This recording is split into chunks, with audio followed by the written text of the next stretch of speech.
So I started playing it during the match, and one of the camera guys is like crying, trying to like record what's happening. And then we go to commercial, and he goes, "You got to keep playing that trombone." I was like, "What?" He said, "Vince is losing his mind."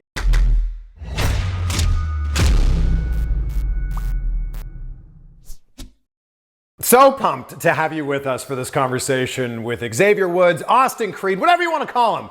He's just an awesome guy. So if you've been following me on Instagram over the last few months, you've been seeing some posts like this. I've really been dialing in my diet and my workout, sneaking some pizza in there too. But I know that no matter how healthy I eat, I know that I still might not be getting all of the key nutrients that I need from my food. So because I'm on this mission to get into the best shape of my life, I just turned 38, these have been an absolute game changer for me. Ritual multivitamins have really helped to fill those gaps. Ritual is formulated with 10 traceable key ingredients. Now, I'm not gonna list them all off for you because they're on the screen there, but some of the most important ones are vitamin D3 and omega-3 DHA. And in other multivitamins, you might find things like sugars, GMO, synthetic fillers, artificial colors. Ritual, though, isn't your typical multivitamin. So there's none of those shady extras. And I love that these are delayed release capsules, so you can take them with or without food, and it's not gonna upset your stomach. And you don't have to leave your house. Your multivitamins are delivered to your door with free shipping every single month. And if for whatever reason you don't love Ritual within your first month, just let them know and they will refund your order. I'm loving Ritual because I know exactly what's in here with no shady extras. And it's helping me to make ridiculous content like this. And I know that you'll love it as well. And because they're sponsoring today's video, they're gonna give you 10% off your first 3 months when you go to ritual.com/CVV or just use the promo code CVV. The link is also down below in the description. It's ritual.com/CVV. 10% off your first 3 months of Ritual delivered right to your door. Quietly mashing up food over here. Please eat away. I don't want to interrupt, but it's so good to see you. Thank you so much for making this happen. Yeah, dude, of course. Thank you. It's good to officially meet you. Like we have a lot of the same friends, but this is the first time we finally actually made this happen. Yeah, I know. Why have I not been at the top of the card, huh? Well, I mean, you're a very busy man. Come on. You have so many jobs. I mean, obviously WWE Superstar is #1, but I'm really curious with everything you have going on. YouTuber, podcaster, G4 host now. Congratulations on that, by the way. Thank you. What is job #2 for Xavier Woods? Definitely G4 is the job that I'm going to be transitioning into once I'm done. Being a bump boy, I'll be playing video games. But honestly, I'm learning bass as well. I have aspirations to be a studio bassist. So for all you artists in the next 5 or 7 years, hopefully by the time you guys are big, I understand how to play bass. And if you hit through Atlanta, I'll play the bass for your album. But I appreciate that you're giving yourself like a good runway. You're saying, all right, 5 to 7 years. Because I think there's a lot of people that go, all right, when I started this thing 6 months ago, I'll be good in like another 6 months, maybe. No, it's music. So there's certain components of it that I already luckily understand because I was in band all my life and played trombone. And so that part is easy. And that's usually the hard part of figuring out like music theory and how notes work together and chords and harmonies and all that stuff. So I've got that stuff I would say for the most part, but like 18% of it, there's still a ton to go. But so translating it to playing bass has been really fun because all of your favorite songs are driven by like a good bass line. Yeah. And I don't think people really realize that all of the time. And so having that in my hand, like it just, I don't know, it feels good. It makes me make that stank face. And if I can get to the point where I can make other people make it, that's the whole point of doing this, to kind of spread positive energy everywhere. Are you playing the bass or are you slapping the bass? I'm playing it. I'm not slapping the bass yet. Not yet. I'm getting there. No, I love you, man. Yeah, I got a long way to go before I get there. How does the trombone feel about this though? Oh, trombone's fine because I've been playing trombone since 6th grade, so she's been good. She's good. She knows that's where my heart is. But she's open to me playing music with other instruments because she gets that there's not just one instrument for a person. There's many instruments for many people, and everybody needs to enjoy these experiences while we're living this short amount of time that we have here on the planet. There's no point in only playing one instrument. Why? Why do that? Did you find the trombone in 6th grade or did the trombone find you? Trombone found me. So okay. I wanted to play drums, but uh, sixth grade me had no idea what the word percussion meant. So when they called out percussion and they went into the little room, I was like, I don't want to do that. And then they called out the next instrument, and I was like, hey, when are you doing drums? They're like, oh, they already called drums like 10 minutes ago. I was like, well, that's what I want to do. They're like, well, the door's closed now, so you can't go. I'm like, well, you're in charge of this system. Why can't I just go in? I didn't know what it meant. And so they're like, here, try to make noises on these other instruments. And I was like, well, saxophone is like real sexy. Maybe I can get good at that and be cool, but I can't make a sound on a woodwind instrument. And so they gave me like a brass mouthpiece, and they're like, what do you think you should do with this? And I made the sound like instantly. And they're like, fantastic. Can you do it with this smaller one? I could do it. And then we tried the smallest one, and I couldn't do it. The smallest one is the trumpet. And then so they're like, okay, cool, you're a trombone player. And I was like, what is the trombone? And then luckily the professor, the teacher, was a trombonist. And so he pulled it out, and I was like, oh my God, yes, I'm so in. I don't want to fast forward too much in your story here, but how does the trombone get worked into what you guys were doing with the New Day? So at that point, we were trying to see what they would say yes to and things that we could do. And so they had an idea. I think it was like after we won the titles and we were in New York, I think. They were like, hey, you know, we want you guys to come down and like sing a song, and maybe like, you know, like New York, New York. And I was like, we're in the car and we got this text at the same time. And I go to the guys like, do you think they'll give us a trombone? Because I can figure out how to play that on trombone. And the guys were like, yeah, let's try. Let's see. We've had a good streak of getting yes. And so we texted them back, and we all kind of like waited with bated breath. And then they go, yeah, we can get you a trombone. And it was like, what are we doing? What door did we just open? And so figured out how to play it during the day, and then we played it during the show. And it's just ridiculous. But one of the crew guys, the set guys, Nick, down at the bottom of the ramp, and I'm supposed to give him the trombone after we do our promo, and then we can do our match.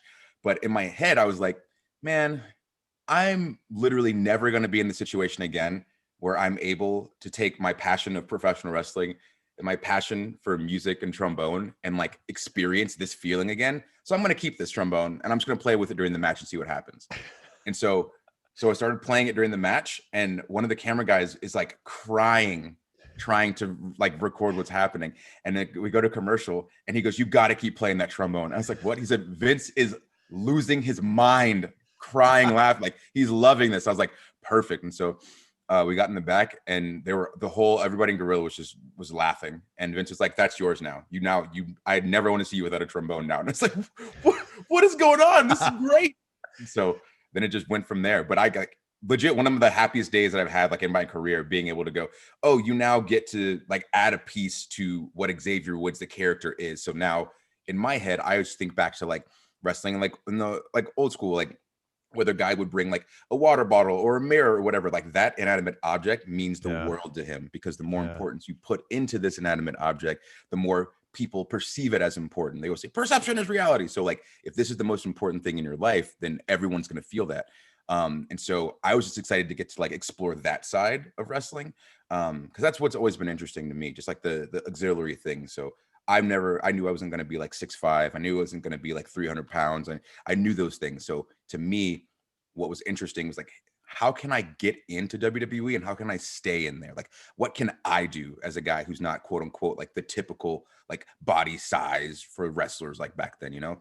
And so I was excited that I got to explore that a lot more. And that's why I put so much effort into it. I want to key in on one of the words you said, there's passion. And I think that's like the thing that drives your whole career, is like this insane passion. And if we take this way back, what do you think your first passion was?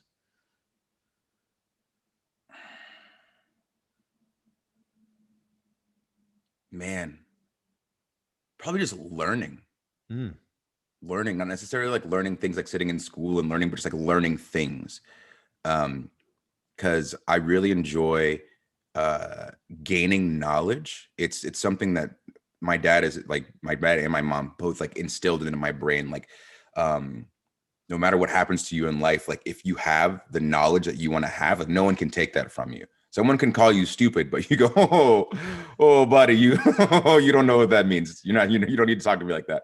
So that's always been something I've been passionate about, just learning information and having that. And so that translates into me loving video games and wanting to learn how to be good at video games, and then learning about wrestling and wanting to learn how to be good at wrestling. But then once I got into wrestling, realizing that from like the fan perspective, you watch it and you see like the fireworks and you hear the music and you see like the larger than life characters and stuff, but like you don't really break it down to like a science a lot of the time. You do sometimes. I'm sure that there's some mega fans out there that are doing that on the regular, but once you start actually like taking bumps and getting into the industry, you find out so many intricacies that you weren't thinking about as a fan. And I love those. I love little things like that. So one, for instance, like, again, I'll go back to me saying like, oh, I know I'm going to be big. So if you see me in an airport and you see Braun Strowman, you go, Braun's the wrestler. This guy's not a wrestler. You know, people have said that to me in the airport before. And it's like, well, that's kind of closed-minded. What do I need to like change? Like, and so that's why my gear is always so crazy, because that's my canvas to show my personality and express who I am to people that are rocking with those ideas. So when you see the Xavier Woods figure on the shelf, you go, oh my God, this is orange, pink, blue, yellow. There's unicorns on it. There's pancakes. Like, what the hell is this? And even if you don't like wrestling as a kid, you see this bright, shiny toy and you go pick it up. Yeah. So to me, that's a part of wrestling, merchandising yourself and making sure that you are marketable to different demographics. And so, you know, you realize like we veil a lot of the things that we say in promos, and it's like Shrek. There's like the adult things in there for your listening, but it's fine for kids to listen to too. So like you're talking to adults that way, but you're also talking to kids, and figuring out those intricacies of how to bring more people to wrestling has always been so interesting to me. Did you always have this much personality and this much charisma, or is this a byproduct of becoming a wrestler? I think it's definitely been enhanced a lot from wrestling, but it came about because of like how awkward I am, like internally, like as a human. Like it's a mask that I put on. So I kind of I'm very extra to hide how awkward I feel, I think. And I overcompensate. So that's why when you ask me a question, I ramble for like 10 minutes, I feel, because I'm just trying to make sure I don't feel awkward while I'm talking. So it's a lot of that. But wrestling has definitely brought a ton out of me, because being able to be in a space where you can feel awkward and weird and then try something, and then a crowd of people in an arena starts cheering for it or like booing you for it. It's like, oh, okay, let me lean into this a little bit. This is kind of fun. So it's a little bit mix of both. The thing I love about your story is you just showed up. Like you just showed up and got yourself signed. And I don't know if everybody realizes this. You weren't invited. You just showed up and somehow talked yourself into getting a tryout, and like your career kind of went on from there. It's weird. So like when I sent my stuff the first time, I sent like full resume, cover letter, all that stuff, and got like made fun of by a bunch of people. And it's like, well, why is this not a job? Like this is what I was taught. Like you're supposed to bring it, like it's a profession. Like I'm supposed to like come to you and speak to you respectfully and show you like where I've worked before and like what I've done and why I should be working here. Like I don't understand why I'm getting made fun of.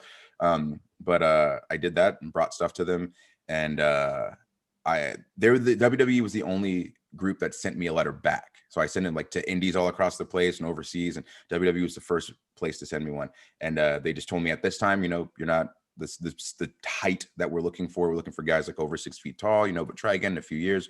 And so that's when I went to, I got lucky enough to get a job at TNA, like 6 months before I graduated college. And then once my run ended there, I sent myself to WWE again. And luckily, like they said that they remembered me sending in the resume last time, because nobody had ever like brought resumes. They always just send tapes or DVDs. And at that point, you remember Light Scribe DVDs? Oh yeah. So yeah, I like took my 8x10 and light scribed it on the DVD with my name, my phone number, my contact, and all that stuff. So like there was, if you wanted to contact me, you could have, because it was on all over that folder. But they said that they remembered that. And then the fact that I went somewhere else to try to get some more experience, they appreciated that. And so then I got the tryout, and then it just kind of went from there. But the fact is, like, you took the initiative to make this happen for yourself. And I think there's too many people that sit back and wait for these opportunities to come to them. Yeah. It's hard. I think my grandma used to say this. She said, luck is the intersection of skill and opportunity. And so if you're not working hard enough, if you randomly get the opportunity, you're not going to have the skill. If you got the skill, but you're not forcing your way into those areas, you're not going to ever get the opportunity. And so it's kind of a mix of that. Like I was just trying to do everything that I could to like get as good as I could, while also working on getting an opportunity in hopes that I'd be good enough for that opportunity when it came. And And then again, luckily it's worked out and we're here and I'm talking to you now. I'm very grateful for this. I mean, when you look at when you look at what you did with G4, I feel it's pretty similar. Like you just kind of forced your foot in the door. Maybe the door wasn't open. You forced your foot in there and made it happen. Yeah, it's I very much believe into like speaking your truth into existence. Yeah. And again, something that people would like make fun of, but when we started New Day and whenever we would talk about like our aspirations, I would always say, the first thing I would say is Kofi's going to be heavyweight champion. That's the point of this. That is the point of this, is to make sure that Kofi becomes heavyweight champion. Wow. And so like 5 years in, like, and we did it. And it was like, I remember, I feel like everybody was like, what is this? Like, no, like, do y'all not remember? This is exactly what we have been saying the whole time. Like, this was the goal. We got there. So it feels good when stuff like that happens. And so like with the G4 stuff in my head, like this is what I've been fighting for the whole time, is to try to create a path for myself after wrestling so I can see what that chapter looks like, because talking to so many veterans who have been so kind and given their time to tell stories and help us figure out how to best navigate our careers. Obviously different eras, different things going around, like how the show worked, how the locker room was, like whatever, but essentially wrestling is always going to be wrestling. And so being able to take their stories and say, okay, they got done with wrestling. They didn't train in any other trades or skills. And they were nervous about, making the jump. And so, you end up in the situation where your body just doesn't want to do it anymore. Your body can't, it hurts. It doesn't want to go through that stuff. And you find yourself coming back to wrestling and saying like, hey, well, let me do this thing. Let me wrestle this match. Let me do this because I like need some cash. And so hearing so many horror stories from the guys themselves about how bad that position feels. And when I say that position, I mean the position of not knowing what the next chapter looks like. So you are terrified to move forward. That to me is like the scariest thing for not only myself, but like for my peers. Cause like, if we don't start setting that stuff up now, then we might not be able to set it up later comfortably, So, so my thought was, make this YouTube channel, make this gaming YouTube channel and get into gaming, because that's where I want to go when I'm done wrestling. Like I knew that already. And so being able to put my face out there and to be in these spaces while I'm still wrestling, it works not only to my advantage, but I think to WWE's advantage, because now we got more of a foothold in the gaming space. We're able to reach out to different kinds of influencers, of gamers that might not watch wrestling, and bring their audiences to wrestling. And that's when they can figure out that wrestling nerds and gaming nerds are the same kind of nerd. We all got made fun of and throughout adolescence. And if we made our way through it to adulthood and still enjoy the things that we genuinely enjoy, now we're here as adults. And so like we both sets of nerds fought through that battle. And so I just want to hold the mirror up and say like, look, we should all be together. Like all y'all gamers should watch wrestling because you like video games for the same reason that wrestling nerds like wrestling. And you wrestling nerds that don't play video games should play video games, because video games are exactly what wrestling is, but you get to like control it yourself. Like, and so being able to be a part of that Venn diagram and trying to stretch that out as much as possible has been awesome. But long story long, the goal has been to make sure that when I'm done wrestling, I have something. And I've been doing my best to try to make some sort of blueprint for everybody else that might be trying to search for that too. It's like, look, we can start it with something like this maybe, and it can go this way or that way. But I just want everybody to be forward thinking. I want to talk about your Achilles injury, because you're on the road going like crazy, traveling all the time, new cities all the time, you're on Raw all the time. And then this injury happens and it all comes to a screeching halt. And I'm really curious to know what the biggest thing you learned from that time was.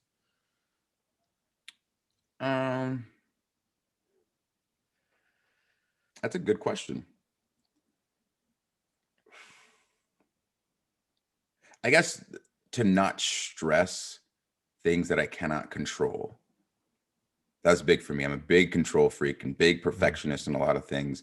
But the week before I tore my Achilles, I went to a kid's birthday party. We took the kids, and it was the first time that I'd like gotten to play like with my 3-year-old in a sense. Like we're at a trampoline park, and he's like big enough to jump around and do that stuff. And so he's jumping on me, and I'm like throwing him into trampolines, and he's like trying to do flips and stuff. I'm like, this is so much fun.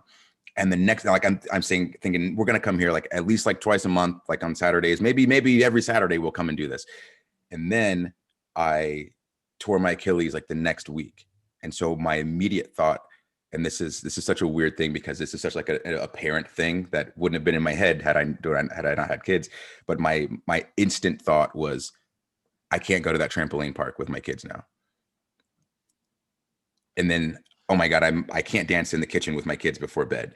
Oh no. And then the third thing was, I might not be able to wrestle anymore. And that in itself is when I learned like how much my kids have changed me as a person, because all my life has always been wrestling. Like, I'm going to be a pro wrestler and I want my name like in lights, and I want to like do something important and like help change the industry to like do whatever. I don't know what it was, but that was my focus. That was my motivation. And obviously, like, I realized that my motivations changed when my kids were born, because you feel that once you see them, like it's a crazy experience. But to have something like that, like a possible life-changing injury happen to you, and from the back of your mind, all that rushes forward, like this is what's most important to you. It's really cool to see that change happen, and feel that change happen. Yeah. So by the time I was jogging again and like jumping rope, and I'm playing with the kids and everything, that's when it hit me again. Like, okay, I'll be able to wrestle. I'll be good. Because I could do those other two things. And I was like, yeah, I think I'll be able to come back. And then it was, some months later, and I got to come back to wrestling, and everything felt great. And so learning that wrestling is not the end all be all for me is the biggest takeaway from it. Because I instantly filled up my schedule with convention stuff. Like, I had surgery on a Thursday, and the next Friday I was in New Orleans at a convention for 3 days, doing signings, all that stuff. I did a Professor Xavier from X-Men. I did a Professor Xavier cosplay because I was in one of those little buggy carts anyway. Yeah. So we put the cardboard around it and I put the suit on. So like, we just made it work. But that's probably the biggest thing that I learned. I mean, New Day's had such an incredible run. You've had such an incredible run. I want to know who's the tag team you guys are chasing after? Who's the greatest tag team of all time, in your opinion? I don't know. I'm bad at picking like greatest. I like so many people for so many different reasons. Sure. My favorite tag team though is probably Billy and Chuck. Mainly because of their matches with the Hardys. Because it was as a fan, it was the first time that I noticed, like, hey, these guys are huge and the Hardy Boys are not huge, but the Hardy Boys can still knock them down. And so in my like teen head was like, man, this is how wrestling like should be. People shouldn't be like, oh, like, I'm bigger than you, so you can't knock me down. I'm like, Billy Gunn is way bigger than Jeff Hardy, and Jeff Hardy got this hot tag and he's tearing him up, like he's bumping like crazy for him. And so in my head, again, it was like, okay, so this is where you put your ego aside and you go, let's have this good match, And so to me, those moments always popped me as a kid. And I'm sure that there's a billion other situations with a billion other tag teams that made people feel this, that they think are better examples, but this was what it was for me. Because I've always just been obsessed with tag team wrestling. So any of the matches with the Dudleys, the Hardys, excuse me, and Edge and Christian, like those obviously popped off for me a lot. But I like groups as well. So like I was really into 3 Count in WCW. Oh, love 3 Count. I was like so into 3 Count. I was into, what was their tag team? When it was Elix Skipper and who was his partner in the WCW Cruiserweight tag stuff. Oh my gosh. But all like just watching all those matches, because again, that was when they were like guys who were my size and they were putting them on TV and they had their own tag division and it was awesome. And so I don't know. I know this is a cop-out answer, but I don't know. I love so many different tag teams for so many different reasons. I can't pick one greatest. I was at WrestleMania 35. That, Kofi Mania was just an incredible moment, but obviously very different for you being there. Walk me through what it was like being ringside of that match, knowing what was going to happen at the end of that match. I didn't know it was going to happen. Oh my God. I said, don't tell me. I said, do not tell me, because if the outcome is told to me and then it changes mid-match, I don't know what I'm going to do. I don't know what I'm going to do. So don't tell me a thing. And so I knew what we had to do at the end, but I didn't know anything after that. I was like, I assume, and so all of that was just like so real, because it was something that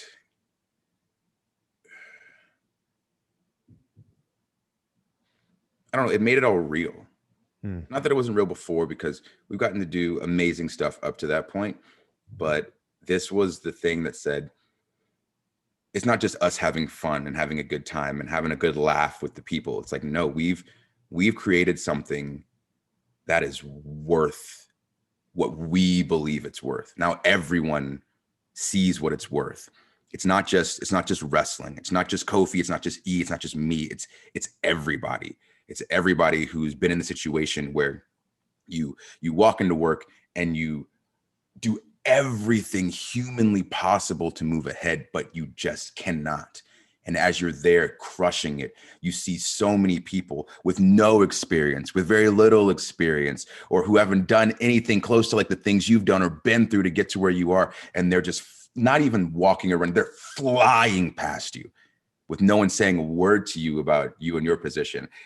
At that point, in that moment, it made every decision that I've made in my life to get to WWE, to get to Kofi and E, to get to that WrestleMania moment, it made every single one correct.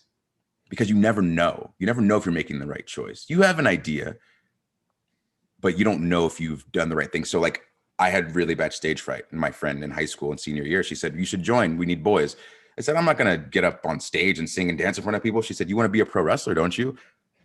You have to do that in front of people, and you have terrible stage fright. So why don't you do this? Because it's a lot weirder than like fighting with people. And I was like, oh, okay. So like in my head, it's like, that was a choice that I made to get me closer to WWE.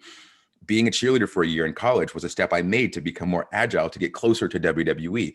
Adding the trombone in was something from my childhood to get me closer to what I wanted in WWE. And so seeing Kofi win the title and being right there for it made me realize, like, for myself, like I had made all the right decisions, and they culminated in allowing me to be a part of this incredible moment that Kofi was having, you know? And so that it meant so much for me, like more than anyone will ever know.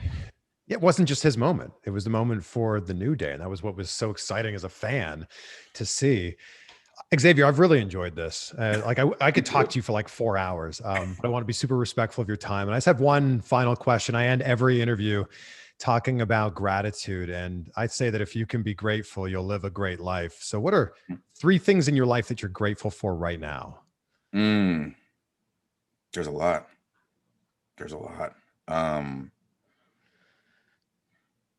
I'm grateful that I woke up this morning, because any day you're not, any day you can wake up, there's your immediate win. I go small victories into big victories. Thankful for all the friends that I've met through wrestling, and through this weird quarantine experience too. So I was already obviously friends, like very close with Tyler Breeze, but on the YouTube channel, UpUpDownDown, where we do all of our gaming stuff, we decided to start playing Uno during quarantine with Cesaro and Adam Cole. And it's turned Adam Cole, and we were close, Cesaro and I were already close as well, but I didn't really have a relationship with Cole. And now he's one of my best friends. So the bond that we've been able to create through this weird, terrible quarantine mess, like I'm so incredibly thankful for that, and the bond that I've now got with Jessamine, Shayna, Mia, Charlie, like they're so incredible. So to be able to work with such an awesome group of people on this gaming channel and doing all this stuff, and working with G4, all of that, being able to dive into other passions, I'm extremely thankful for that. And